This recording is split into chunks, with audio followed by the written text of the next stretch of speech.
अब देख, अब हम लोग वेक्टर के बारे में देखें। वेक्टर, एक वेक्टर के अंदर ऐसा क्या क्या चीज रहना चाहिए जिसको तुम उस वेक्टर को एक अच्छा वेक्टर बोलो। क्या क्या रहना चाहिए? ये एनसीईआरटी में ये वेक्टर का फोटो दिया गया है। इस वेक्टर का कहां पे क्या है ये सब हमें देखना है, सही सबसे पहले क्लियर करना है। देखिए इस वेक्टर का नाम है PBr322। ये वेक्टर क्या है? एक प्लाज्मिड है। प्लाज्मिड मतलब एक्स्ट्रा क्रोमोसोमल डीएनए, जो बैक्टीरिया में अपना जीनोम के अलावा जो डीएनए का टुकड़ा रहता है उसको प्लाज्मिड बोल देते हैं। ठीक है, एक सर्कुलर डीएनए का पार्ट रहता है। ये भी क्या है? एक एक्स्ट्रा क्रोमोसोमल डीएनए है प्लाज्मिड। बीआर मतलब बॉलिवर और रॉड्रिगस बोल के दोनों साइंटिस्ट ने इसको आविष्कार किया था, उसके नाम से आता है बीआर। 322 क्या है? वही serial number, chronology, order sequence, order का सीक्वेंस है। ठीक है, अब ये इसका नाम वैसा है PBr322। अब एक बात बोलो, एक वेक्टर में क्या क्या चीज रहना चाहिए जिसको तुम लोग देखोगे कि वो वेक्टर अच्छा है? सबसे पहले उसमें ऑरिसाइट रहना चाहिए। कैसे रहना चाहिए? ऑरिसाइट। ऑरिसाइट क्या है? रेप्लिकेशन में याद कर, रेप्लिकेशन वहां पे स्टार्ट हुआ था जहां पे क्या क्या था? ऑरिसाइट था। रेप्लिकेशन, ऑरी मतलब साइट ऑफ ऑरिजिन। क्यों? हमारा डिजायर्ड डीएनए को वेक्टर के साथ जोड़ रहे ताकि वेक्टर का कॉपी बने बहुत सारा, तभी जोड़ रहे हैं ना, डीएनए का कॉपी बने। अब कॉपी करने के लिए उसको रेप्लिकेशन करना पड़ेगा, और रेप्लिकेशन कहां पे होगा? ऑरिसाइट में होगा। तो सबसे पहले वेक्टर में ऑरिसाइट ऑफ ऑरिजिन रहना चाहिए जहां से रेप्लिकेशन स्टार्ट होता है।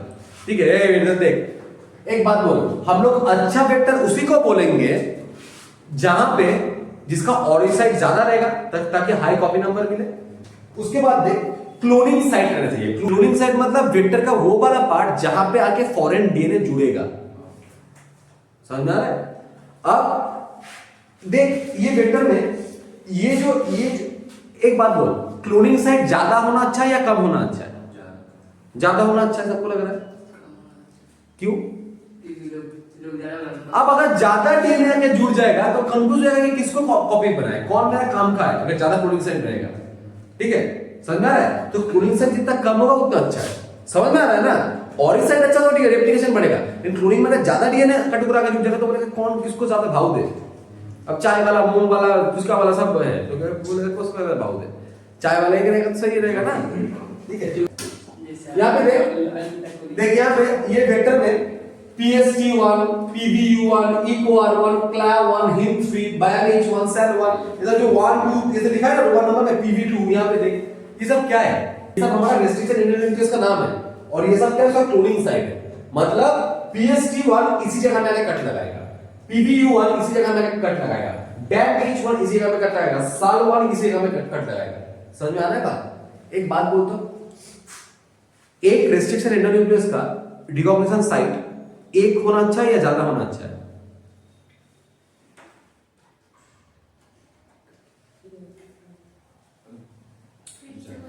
एक रेस्ट्रिक्शन, एक अच्छा वेक्टर किसको बोलेंगे? जिस वेक्टर में एक रेस्ट्रिक्शन एंडोन्यूक्लियस का एक रिकॉग्निशन साइट हो, या फिर जिस वेक्टर में एक रेस्ट्रिक्शन एंडोन्यूक्लियस का बहुत सारा रिकॉग्निशन साइट हो। अच्छा किसको बोलेंगे?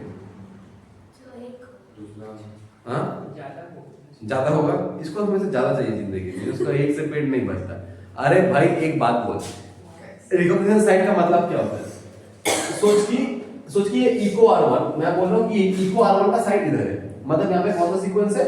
वो GAATTC वाला सीक्वेंस है, C सीक्वेंस है। ठीक है, अगर मैं तेरा लॉजिक पकड़ूं तो ज्यादा होने से अच्छा है। सोच कि मैं बोलूं कि यहाँ भी EcoR का सीक्वेंस है तो यहाँ पे भी GAATTC रहेगा, TTC रहेगा।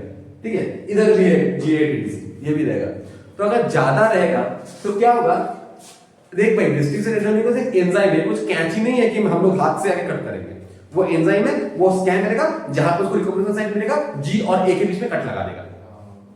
तो अगर ज्यादा जगह में कट लगाया तो ज्यादा टुकड़ा होगा इस प्लाज्मिड का, लेकिन मेरा डिजायर्ड डीएनए का तो एक ही कॉपी है, वो कहां पे जुड़ेंगे? कंफ्यूज हो जाएंगे ना।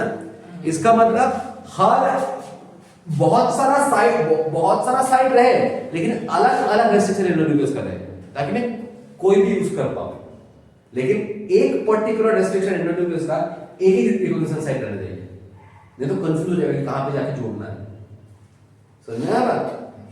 ठीक है, तो ये हमारा बात क्या है?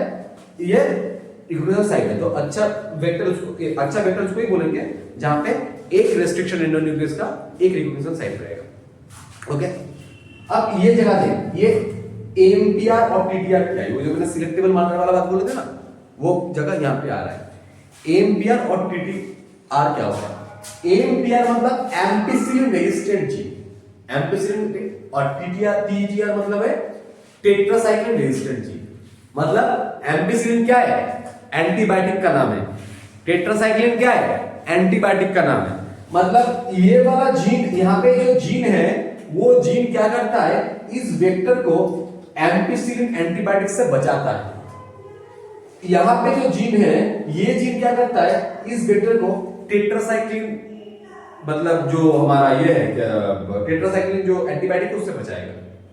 समझ में आ रहा है? इसका काम कहां पे? सिलेक्टेबल मार्कर में।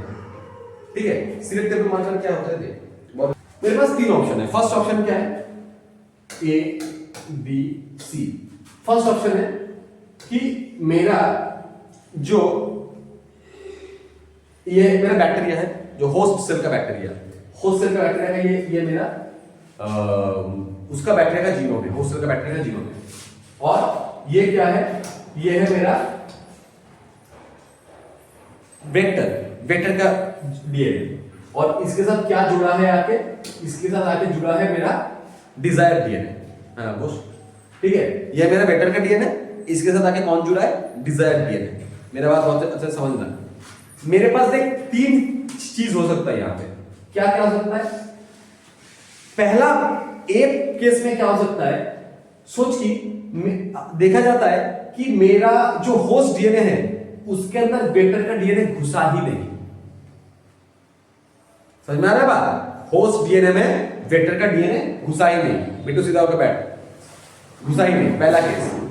सेकेंड केस में क्या हो सकता है कि जो मेरा होस्ट डीएनए है, होस्ट जो बैक्टीरिया है, उसके अंदर सिर्फ वेक्टर आके घुस गया है, लेकिन वेक्टर के साथ वेक्टर का रिकॉम्बिनेशन नहीं हुआ है। वेक्टर का रिकॉम्बिनेशन नहीं हुआ है, इसका मतलब उसके साथ मेरा डिजायर्ड डीएनए नहीं जुड़ा है। ठीक है, और तीसरा केस क्या है? तीसरा केस सही है, मतलब रिकॉम्बिनेशन हुआ है तो वो वाला वेक्टर आके जुड़ गया, जुड़ गया। समझ में आ रहा है? यहां पे क्या हुआ है? यहां पे एक क्या है? ट्रांसफॉर्मेशन नहीं हुआ। यहां पे क्या हो रहा है? नॉन ट्रांसफॉर्मेंट है, ये ट्रांसफॉर्मेशन ही नहीं हुआ। यहां पे ट्रांसफॉर्मेशन हुआ है, लेकिन सिर्फ वेक्टर को हुआ है, और यहां पे रिकॉम्बिनेंट वेक्टर का ट्रांसफॉर्मेशन हुआ है। अब मुझे ये तीनों को क्या करना पड़ेगा? अलग करना पड़ेगा। तीनों क्या करना पड़ेगा? अलग करना पड़ेगा। कैसे अलग करें? कैसे समझ में आए हमें कि भाई तीनों अलग है? ठीक है, सबसे पहले हम लोग क्या करेंगे, देख सबसे पहले एक बात बोल। अच्छा, हम लोग यहाँ पे कौन सा रेस्ट्रिक्शन एंडोन्यूक्लियस यूज कर रहे हैं? BAMH1 यूज कर रहे हैं। क्या कर रहे हैं? BAMH1 यूज कर रहे हैं। BAMH1 का रिकॉग्निशन साइट कहां पे? इधर है। ठीक है, हमें देखना है कि क्या BAMH1 में रिकॉम्बिनेशन हुआ है या नहीं। मेरा बात ठीक से समझना बात।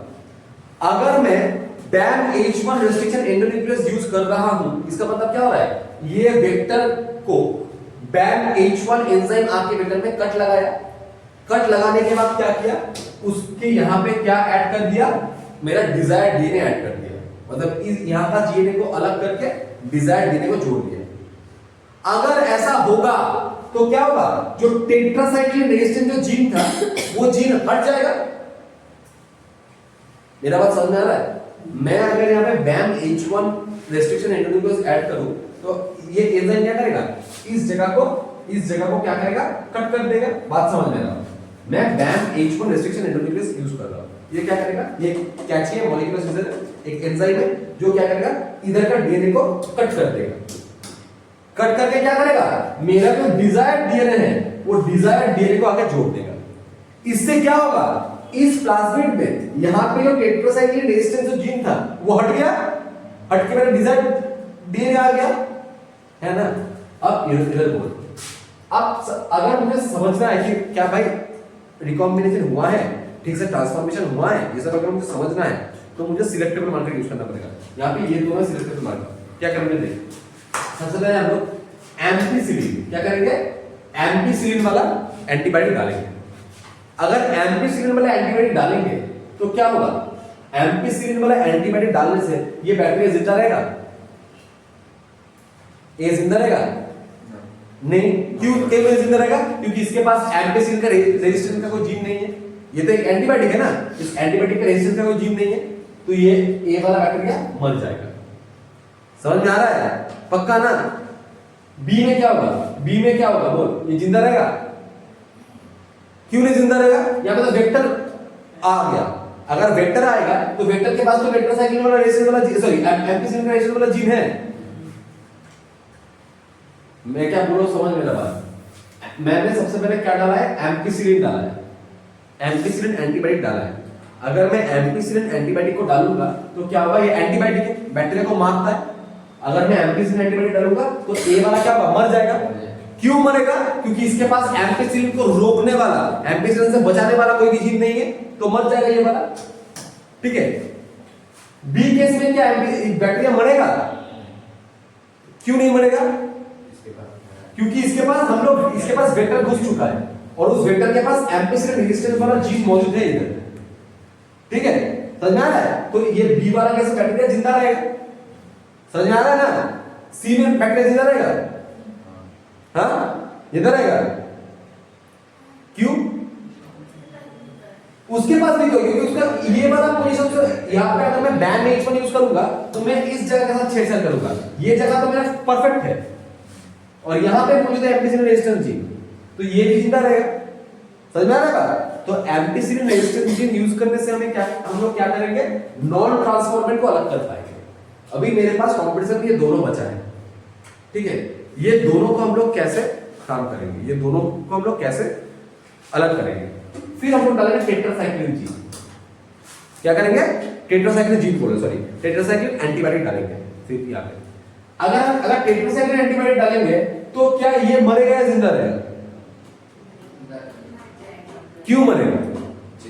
जिंदा रहेगा। क्यों जिंदा रहेगा? क्योंकि भाई यहाँ पे तो रिकॉम्बिनेशन नहीं हुआ था। लॉजिक समझ ठीक से। टेट्रासाइक्लिन जीन अगर सॉरी टेट्रासाइक्लिन एंटीबॉडी अगर डालेंगे तो क्या हो रहा है? यहाँ पे ये जिंदा क्यों रहेगा? क्योंकि इसका तो ये वाला पोर्शन इंटैक्ट है। यहाँ पे तो फॉरेन डीएनए नहीं आया है। नहीं समझ में आ रहा है? पक्का मैं बोल रहा हूं कि सोच कि मेरा ये हाथ से मैं ते को मार पाऊंगा और ये हाथ से बिट्टू को मार पाऊंगा। ठीक है, अब अगर मेरा दोनों हाथ ठीक से काम कर रहा है तो मैं तेरे को भी मारूंगा, बिट्टू को भी मारूंगा। ठीक है, अब सोच कि उसको इतना चिढ़ा रहा हूं, वो आगे मेरा ये हाथ कट कर दिया, अब वो ये हाथ पकड़ के मुझे मेरे पास असीम का हाथ लगा दिया यहाँ पे। तो असीम का वो अच्छा है, वो शांति प्रिय लड़का है, वो किसी को नहीं मानता। तो तब क्या होगा? तो मेरा ये वाला हाथ काम में नहीं आएगा, तो तू बच गया, तब मैं सिर्फ बिट्टू को मार पाऊंगा। समझ में आ रहा है ना बात? बी केस में क्या हुआ? ये बी केस में तो रिकॉम्बिनेशन हुआ ही नहीं। बी केस में तो रिकॉम्बिनेशन हुआ ही नहीं, मतलब ये जगह तो इंटैक्ट है। इसका मतलब यहाँ पे जो टेट्रासाइक्लिन रेजिस्टेंस जो जीन है वो भी इंटैक्ट है, तो वो टेट्रासाइक्लिन को झेल लेगा। तो ये बी केस ये वाला अगर मैं टेट्रासाइक्लिन एंटीबायोटिक डालूं तो ये वाला जिंदा रहेगा, लेकिन ये मर जाएगा। क्यों? क्योंकि यहाँ पे छेड़छाड़ हो चुका है। बैन H1 आके इस जगह को कट कर दिया, कट करके अपना डीएनए डाल दिया, तो एंटीबायोटिक रेजिस्टेंस जीन इसके पास नहीं है टेट्रासाइक्लिन के लिए। समझ में आ रहा है? तो ये मर जाएगा। इससे मैं अलग कर लूंगा, इससे मैं क्या कर पाऊंगा? अलग कर पाऊंगा। समझ में आया? एक क्वेश्चन तुम लोग नहीं किए कि सर यहाँ पे तो मेरा कान का चीज मर गया, तो लाभ क्या होगा? हाँ तो मर गया तो खास कैसे होगा? इसीलिए मैंने पूछा मर गया तो हम लोग अलग करके क्या करें? मार के अलग कर दिए? नहीं, ये लोग जीरोक्स कॉपी में करते हैं। पहले उसका कॉपी बनाते हैं, कॉपी के अंदर लेकिन एक बात देख, ये काम ना थोड़ा दिक्कत वाला होता है। मतलब मुझे रिकॉम्बिनेंट और नॉन रिकॉम्बिनेंट को अलग करने के लिए मुझे बहुत झंझट करना पड़ रहा है। 2 स्टेप करो, पहले सबसे पहले मुझे कॉपी बनाओ डीएनए का, फिर एम्पिसिलिन डालो, ठीक है, फिर टेट्रासाइक्लिन डालो। तो क्या होता है? 2 स्टेप का प्रोसेस है। ठीक है, अब ते लोग तो ऐसा है, ते लोग बोलेगा नहीं हम लोग काम करेंगे, तो उसको सही करने के लिए हम लोग क्या यूज करेंगे? दूसरा एक वेक्टर यूज करते हैं, उसका नाम है PUC8। PUC8 नाम कैसे है? P मतलब प्लाज्मिक, UC मतलब यूनिवर्सिटी ऑफ कैलिफोर्निया और 8 मतलब उसका वो क्रोनोलॉजिकल ऑर्डर है। ठीक है, यूनिवर्सिटी ऑफ हां कैलिफोर्निया। कैलिफोर्निया है अमेरिका में। हाँ हाँ रे भाई, अब देख यहाँ पे कैमरे देख, बहुत बहुत अच्छे समझना मेरा बात।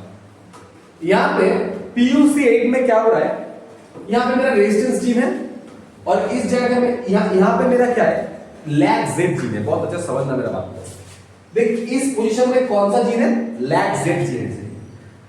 PUC 8 वेक्टर का जहां पे मेरा लैग जेड जीन है उसी जगह में देख सारा रेस्ट्रिक्शन एंडोन्यूक्लियस का रिकॉग्निशन साइट है।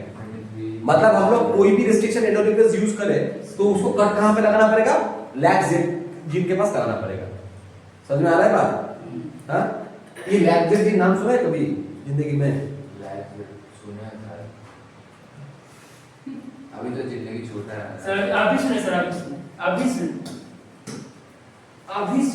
ये पढ़ाए थे, लैग ओपेरॉन पढ़ाए थे। हाँ लैग ओपेरॉन में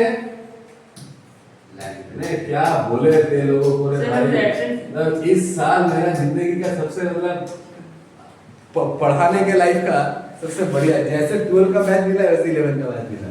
PIPO, ठीक है, PIPO ZYA ये साइड है मेरा, सॉरी ZYA, ठीक है। ये मेरा लैग ओपेरॉन का सिस्टोन था। अब ये जो ZYA तीनों अलग अलग जीन है, ये Z क्या कर रहा था, बीटा गैलेक्टोसाइडेज बोल के एंजाइम बना रहा था। Y क्या कर रहा था, पार्मियस बना रहा था, पार्मियस एंजाइम। और A क्या कर रहा था, ट्रांस एसिडाइलेज एंजाइम बना रहा था।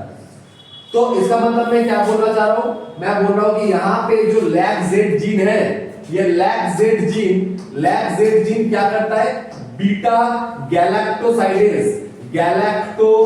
गैलेक्टोसाइडेज बोल के ये एंजाइम बनाता है।